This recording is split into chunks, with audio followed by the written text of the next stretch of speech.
Yo, what is up guys? How you doing?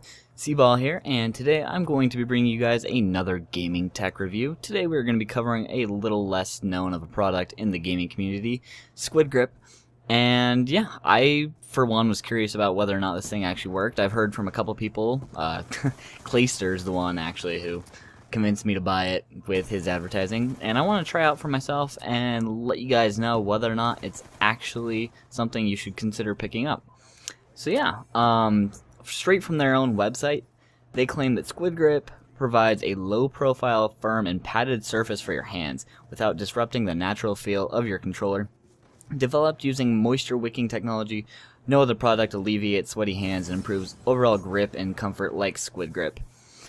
So that's pretty much what they claim it does, and before I get into my review of whether or not it actually does the things that it's supposed to do, I wanted to really quickly just say what it is and like what you should be expecting out of the packaging when you get it.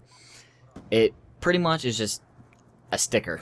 I can't really think of any other way to describe it. It's just a thick sticker that has a little bit of foam padding on it, and you get two stickers. You get one for the left handle on your controller and one for the right handle, and pretty much what it does is just place it down on the front side and then you wrap it around the back side.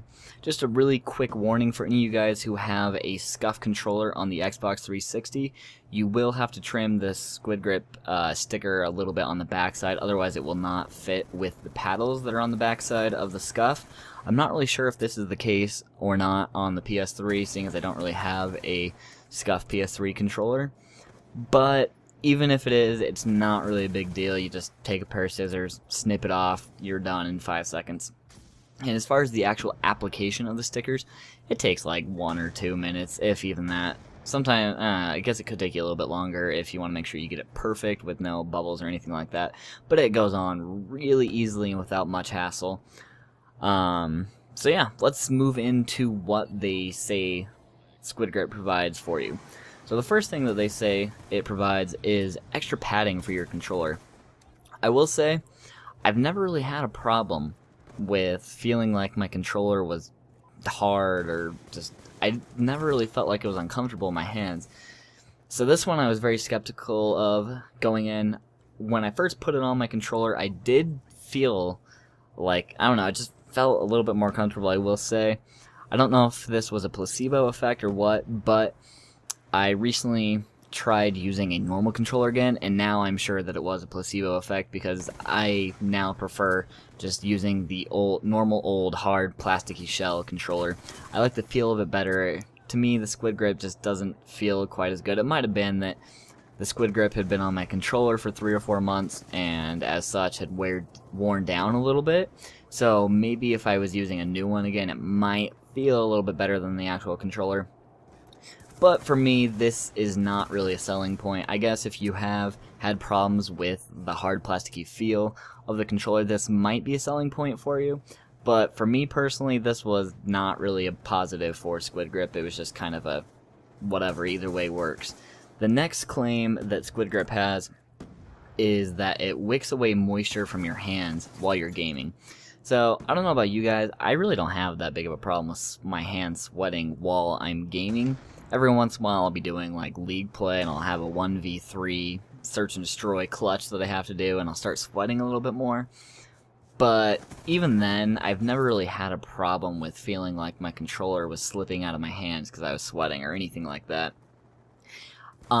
This claim that they have though actually does work. If you do have a problem with your hands sweating and the controller just getting really loose in your hands, you won't really feel the sweat on your hands because it's I'm trying to think of how to describe this. It's kind of like what they do on asphalt on the road. They kind of make it bumpy a little bit because then the water can go down in the little the lower parts and you're just driving along the top bumpy parts, so you don't actually feel the water. It's the same thing here.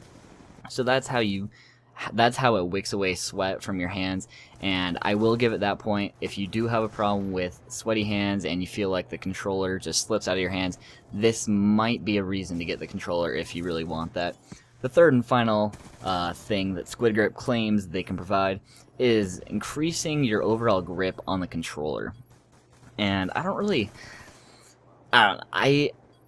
I don't really think this is true. I personally never have had a problem with grip, whether sweaty hands or not.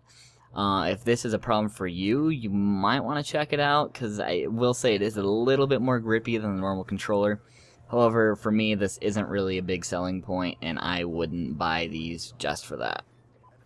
Alright, so let's get down to whether or not I'd recommend this to a friend, and honestly, I wouldn't. There's 3 selling points that they have for it, and 2 of them aren't a big issue for me, and even if they were, I don't really think that the positives that you get are really that great. I mean, it's slightly better, but not much. And then the third one with the extra padding for your hands, I don't think this is even better than just a normal plasticky controller feel. So the 3 things that they claim, I don't really think that they actually work. And let's talk really quickly about a couple of warnings that you guys should know about before picking up this product, if you decide that you want to. If you ever decide that you want to take the Squid Grip off your controller, it is going to leave a ton of residue all over your controller. I just barely took mine off, I think yesterday or the night before, something like that. And there was sticky residue all over my controller where the Squid Grip was. And I had to take apart my controller and let the controller shell soak in hot soapy water for about 15-20 minutes, then scrub it with a dish sponge just to get it to come off. And that's ridiculous for me. That alone is just such a huge turnoff that I would never ever consider putting one of these on my controllers again, just because of the effort that you have to go through just to get rid of all evidence that it was even ever there. So that's one thing to be aware of. If you ever plan on taking it off your controller, don't put it on your controller, because it's going to be hard as crap to take off.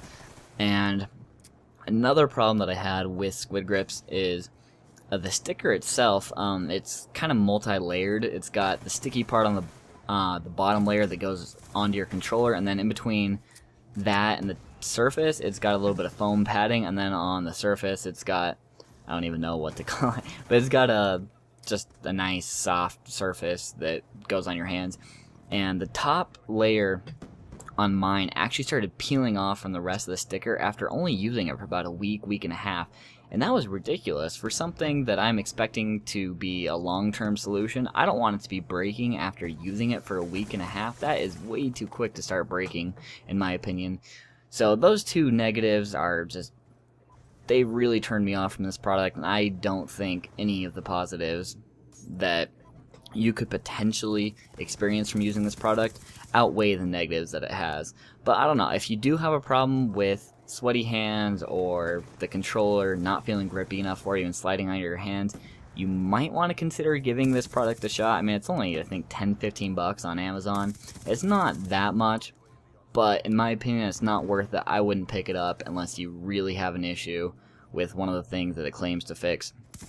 Anyways, that about wraps it up for this review. If you guys have any other questions, feel free to leave them down below in the comments section. I will do my best to get back to you and answer anything right away.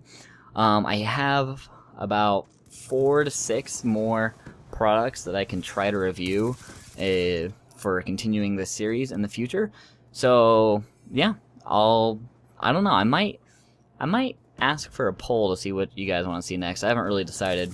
That won't be at the end of this video though, but if you guys have any other products that you would like to see me review, feel free to leave it down below in the comment section. I might have already done it, in which case I can link you back to the previous video, or if it's something that I already have or was thinking about getting, I might do it in the future. So yeah, I hope you guys enjoyed the video, and as always, have a nice day.